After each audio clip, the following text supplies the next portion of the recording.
Hello and welcome to Solutions. This is the third episode of our second series of podcasts for solution-focused hypnotherapists, and I'm Kathy Eland. And I'm Trevor Eddolls, and we're both experienced solution-focused hypnotherapists. Today we're investigating happiness and what we and our clients can do to make ourselves happier. So here's a warning that this podcast could seriously improve your mental health as a therapist. Yes. So let's start with the definition. Daniel Nettle, in his book Happiness, the Science Behind Your Smile, describes 3 levels of happiness. Level 1, momentary feelings of joy and pleasure, short-term positive emotions. Level 2 happiness, judgments about feelings. If a person is asked about how happy they are with their life in general, their answer will reflect a level 2 assessment of their happiness. Level 3 happiness, a higher meaning of life, flourishing and fulfilling one's potential. This is like Maslow's self-actualization. Yeah, and happiness has been divided into 2 basic approaches, the Hedonic Approach and the Eudaimonic Approach. The Hedonic Approach focuses on attaining pleasure and avoiding pain.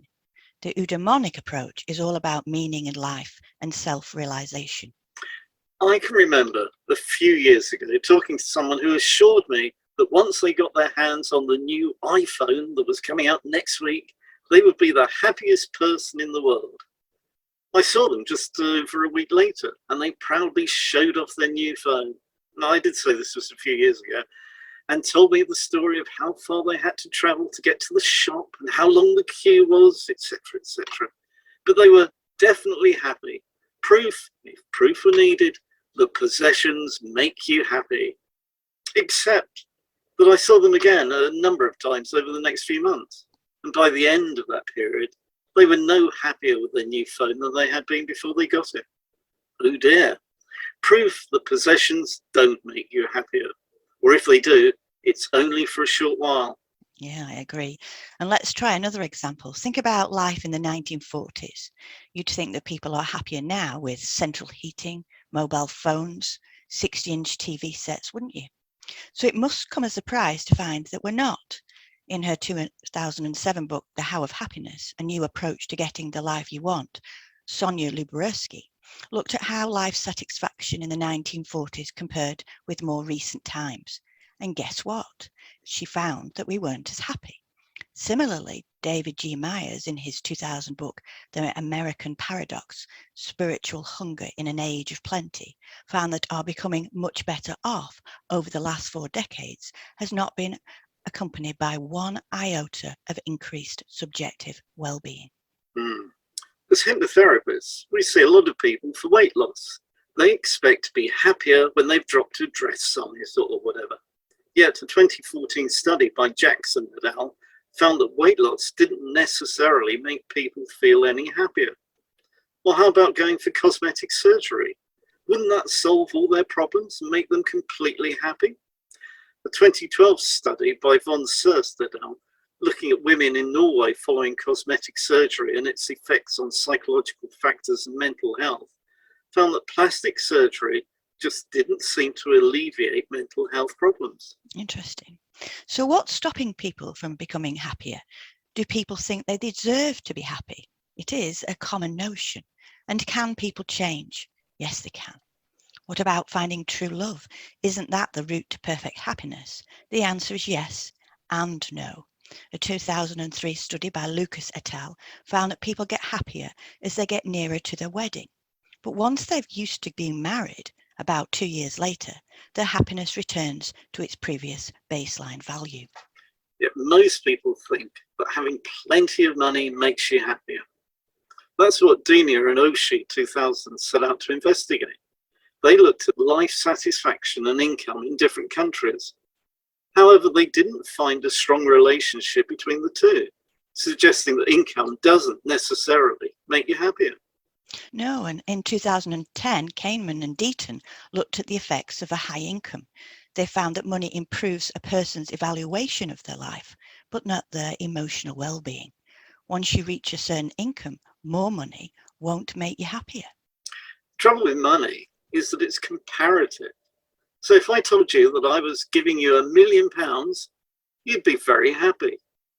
That is, until you heard that I was giving everyone else 2 million. Sonia Lyubomirsky also showed in her book that a person's salary goals rise as their salary rises. Tantalizingly, you never reach the salary you think you deserve. And you probably think that those findings may be true for other people, but not for you. Well, again, research has found that people aren't very good at predicting by how much things will make them happier or by how much bad things will make them unhappy. Let's suppose, for example, you've applied for a job that you wanted, but you didn't get it. I imagine you'd feel disappointed and upset. A study by Gilbert et al. In 1998 found that people just didn't feel as bad as they expected when they got turned down for a job.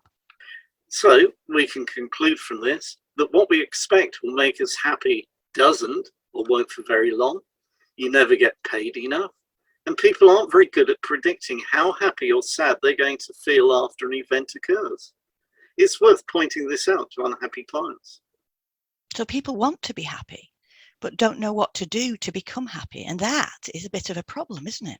Yet some people think that how happy they are, their happiness level, is predetermined by their genes.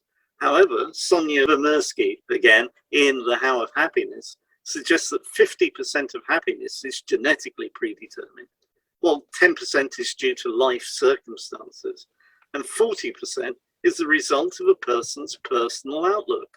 So we can conclude people do have some control over how happy they are. Yeah, and why aren't we very good at predicting our happiness levels? It seems that most people predict their happiness in terms of absolutes.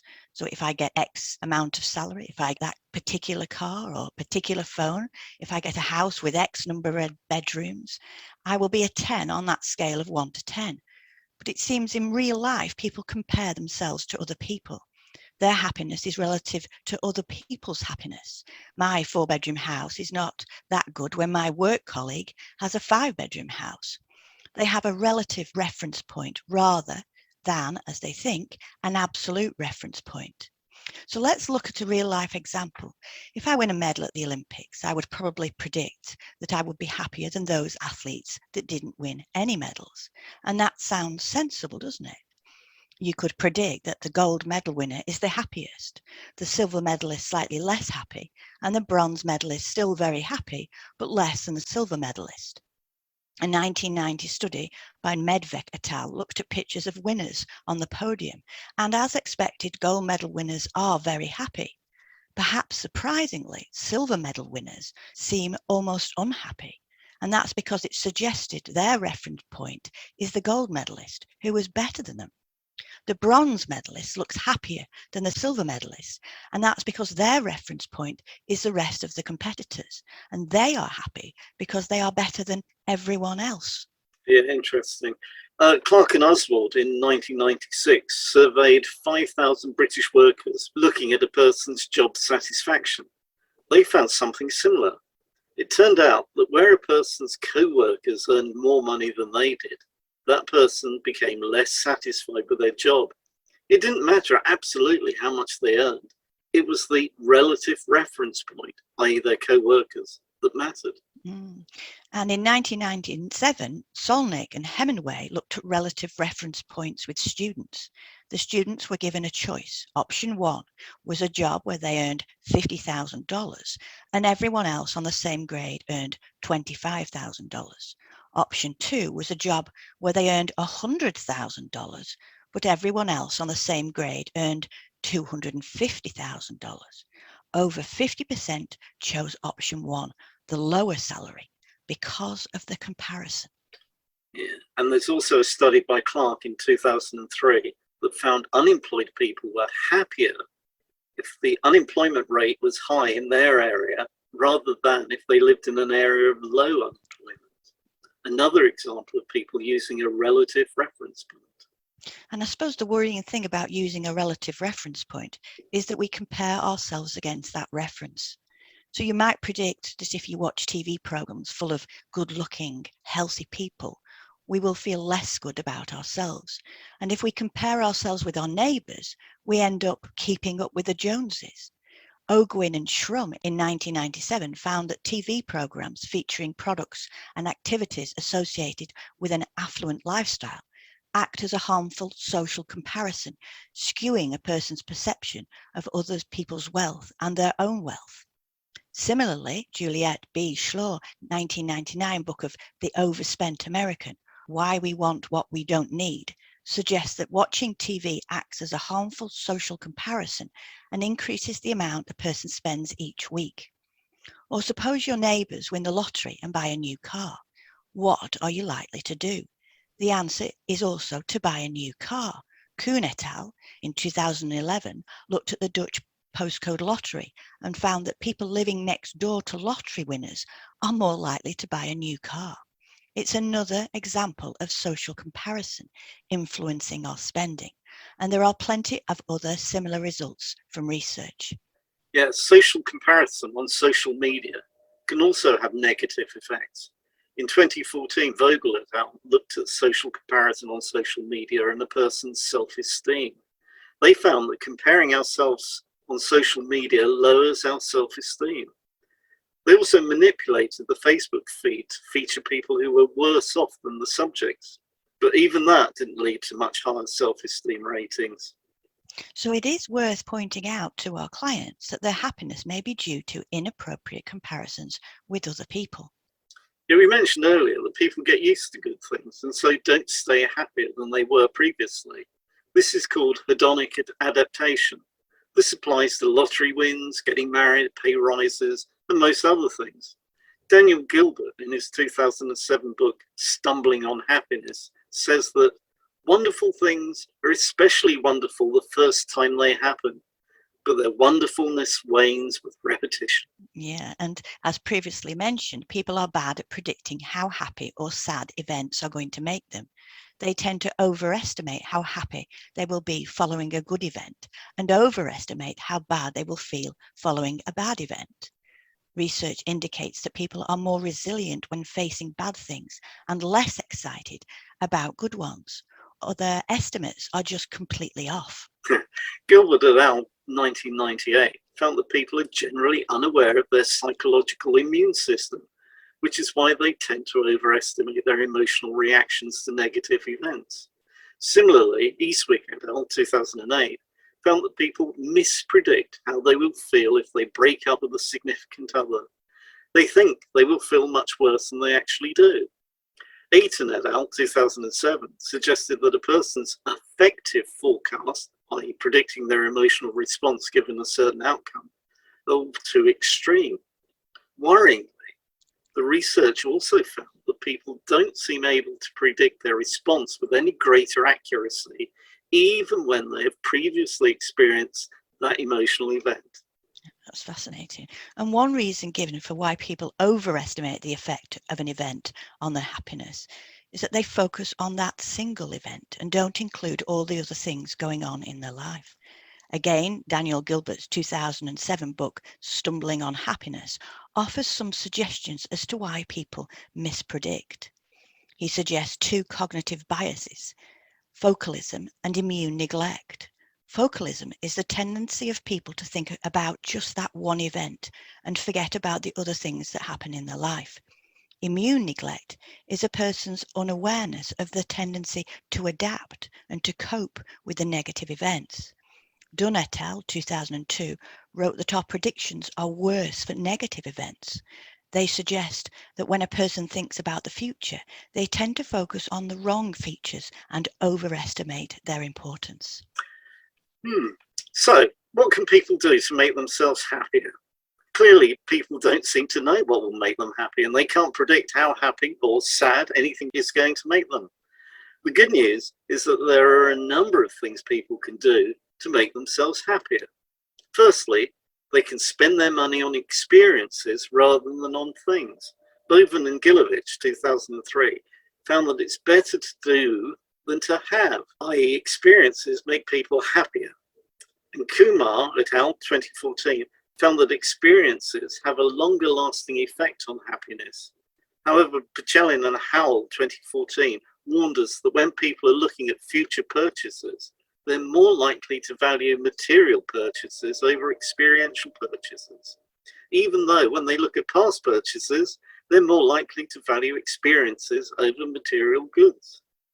Howell and Hill, 2009, advised that experiential purchases make a person feel more alive and they're less susceptible to social comparisons. Okay. And another technique to make people happy is savouring. And savouring is the use of thoughts and actions to increase the intensity, duration, and appreciation of positive experiences and emotions. For example, Jose et al. 2012 found that savouring positive experiences makes a person happier. And Lubomirsky et al. In 2006 found that thinking about life's positive moments makes a person happier.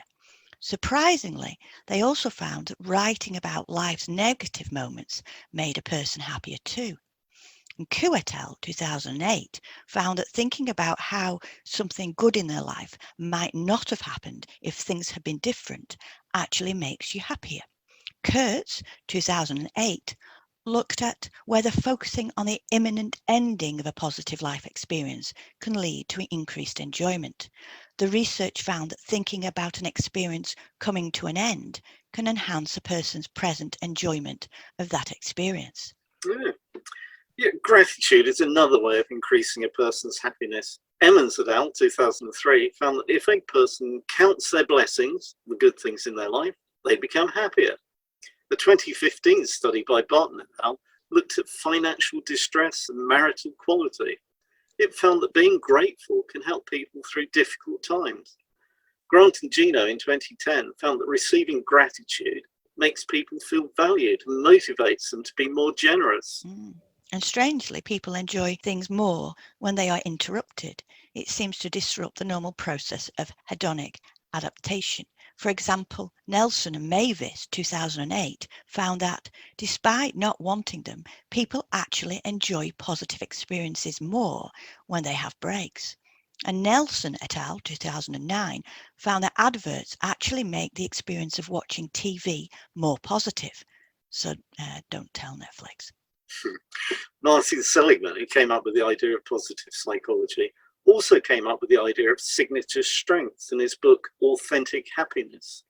Signature strengths are desires or dispositions to act or feelings that seem to lead to recognizable excellence or instances of flourishing. They're the character strengths that are most essential to who we are, and Seligman identified 24 of them. They tend to be morally valued in most moral systems in the world. Seligman et al. 2005 found that when people use their top signature strengths in a new and different way every day for 1 week, it had an enduring impact on their happiness. Similarly, Levy and Lippmann-Ovadia 2017 found that people who use signature strengths at work are more productive and more satisfied with their job, while Haza and Rouche 2012 found that people enjoy work more and think of work as a calling when they use around 4 of their signature strengths at work. So that's another way that people can be happier. That could be really useful. But what other things can you do to make you happy? Being kind makes you happy. That's what Ortega et al. Found in 2006. Happy people become happier through kindness. The kinder you are, the happier you become.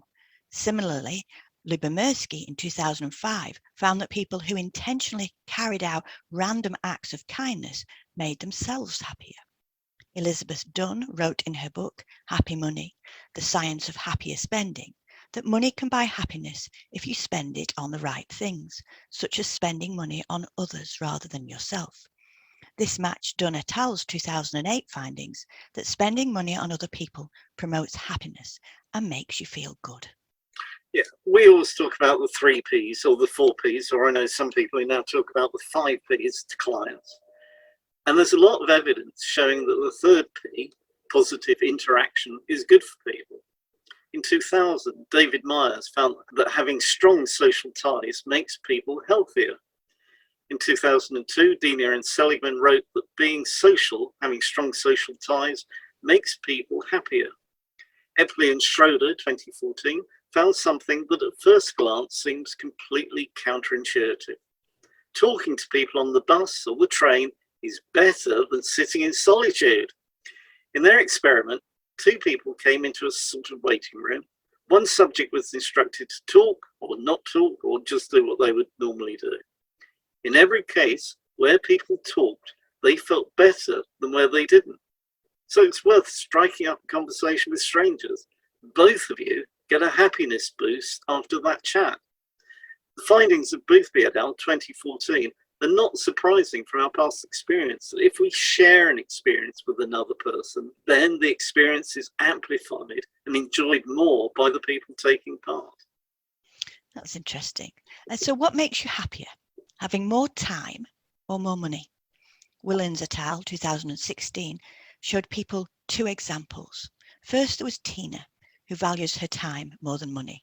She's willing to sacrifice money to have more free time. She'd rather work fewer hours. And then there's Maggie, who values her money more than her time. She's willing to sacrifice lots of time to get money. She'd work more hours to earn more money rather than take time off. The subjects were asked which examples they were more like, and then how happy they are. Researchers found that people who prioritize time over money, i.e. like Tina, were typically happier than those people who prioritize money over time. Hirschfeld et al. 2016 also found that people who choose time over money are happier. But they also found around 70% of people chose money over time and only 30% chose time over money. Cassie Bollinger in 2010 found that thinking about time makes a person happier than thinking about money.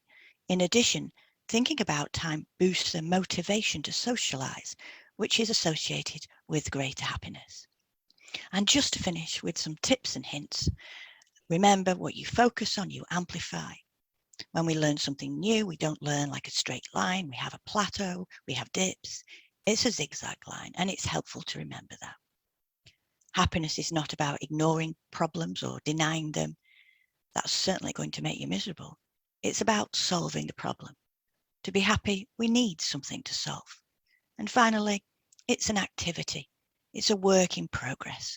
So let's get to it. Good. And we haven't even mentioned laughter and how good for you laughing can be. True. Anyway, armed with the information we've talked about, it should be possible to help our clients and us to think about what we want and to help them to do things that will make them happier. And talking of laughter, perhaps we could finish with a joke, Trevor. Did you hear about the albino clairvoyant master hypnotist from San Francisco? He was super pallid, Cali mystic expert at hypnosis. All I can say is groan. Well, that's about it from us. Next time we'll be looking at the primitive brain. So it's goodbye from me, Trevor Eddolls. And it's goodbye from me, Kathy Eland. See you next time. Yeah, bye. Bye.